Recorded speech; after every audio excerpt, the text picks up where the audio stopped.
सफलता शब्द बोलने में जितना आसान है, उनके पीछे उतनी ही ज़्यादा मेहनत छिपी होती है।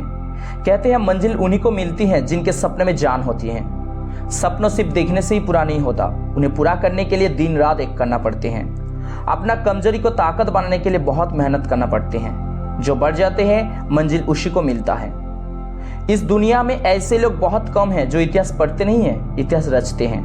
मैं अभी ऐसे एक शख्स के बारे में बोलने जा रहा हूँ जिसका जन्म सन 1910 में 21 जनवरी को हुआ था।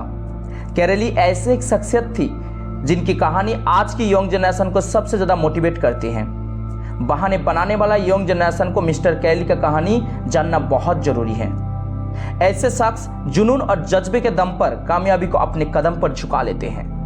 कैरोली हंगरी सेना का जवान थे। वो दुनिया का बेहतरीन पिस्टल शूटर में से एक हैं।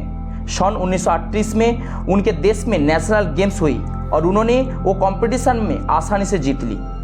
उनका प्रदर्शन को देखते हुए पूरे देश का विश्वास हो गया था कि सन 1940 की ओलंपिक में कैरली का देश के लिए गोल्ड मेडल जीतना आसान हो गया। लेकिन कहते हैं जो किस्मत में लिखा है उसे कोई नहीं बदल सकता। कैरोली के साथ ऐसे ही हुआ था। एक दिन आर्मी कैंप में कैरोली का उसी सीधे हाथ में हैंडगन फट गया। वो हाथ हमेशा के लिए शरीर से अलग हो जाता है। इस घटना में पूरे देश गम में डूब गया था।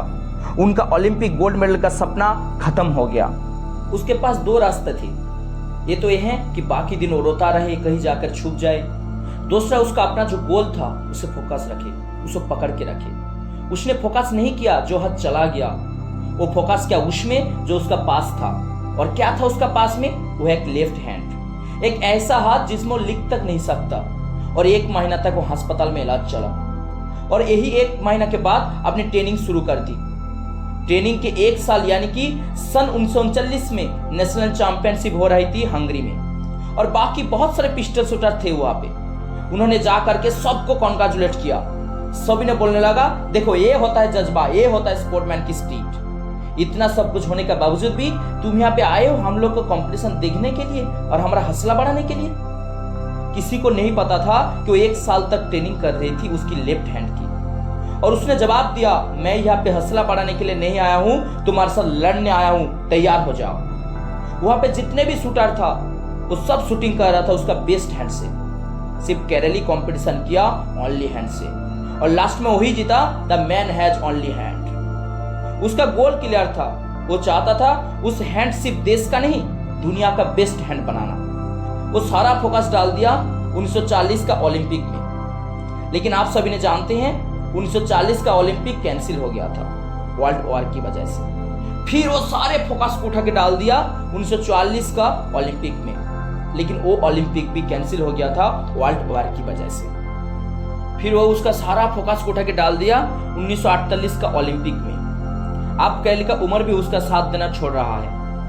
1938 में उसकी एज हो गई थी 28 साल। 1948 में उसकी एज हो गई थी 38 इयर्स। सारे यंगेस्ट शूटर आया था अपना बेस्ट हैंड को लेकर, सिर्फ उन्होंने गाया था लेफ्ट हैंड को लेकर। और लास्ट में उन्होंने ही गोल्ड मेडल जीता, क्योंकि उसका डिक्शनरी में मुश्किल नाम की कोई चीज था ही नहीं। फिर उन्होंने यहाँ पे नहीं रुका। सन 1952 में ओलंपिक्स दोबारा कंपटीशन किया, फिर गोल्ड मेडल जीता। The man has only hand. 4 साल के बाद दोबारा से और पूरी हिस्ट्री को बदल दिया ओलंपिक्स में। इस पार्टिकुलर कंपटीशन में किसी भी एथलीट ने इसके पहले ओलंपिक्स में लगातार 2 गोल्ड मेडल नहीं जीता। दोस्तों, हमें कैरली की तरह जिंदगी में कभी हार नहीं माननी चाहिए, चाहे जैसी भी परिस्थितियां आ जाए। हमें खुद के ऊपर विश्वास रखना चाहिए। जिंदगी में हमारी इच्छा शक्ति से बढ़कर कुछ भी नहीं है। अगर हमारा इच्छा शक्ति में दृढ़ता है तो हम किसी भी काम को आसानी से कर सकते हैं। दोस्तों, अगर इस वीडियो देखने के बाद खुद का थोड़ा सा भी भरोसा विश्वास जागी होगी तो शेयर कीजिए आपका सारे दोस्त, रिलेटिव और अपना सारे कलीग के पास, ताकि मोटिवेशन का नोटिफिकेशन पहुंच जाए मेरा पास और भी वैसे वीडियो मैं बना सकूं। फिर मिलेंगे अगले वीडियो में। जय भारत, जागो भारत।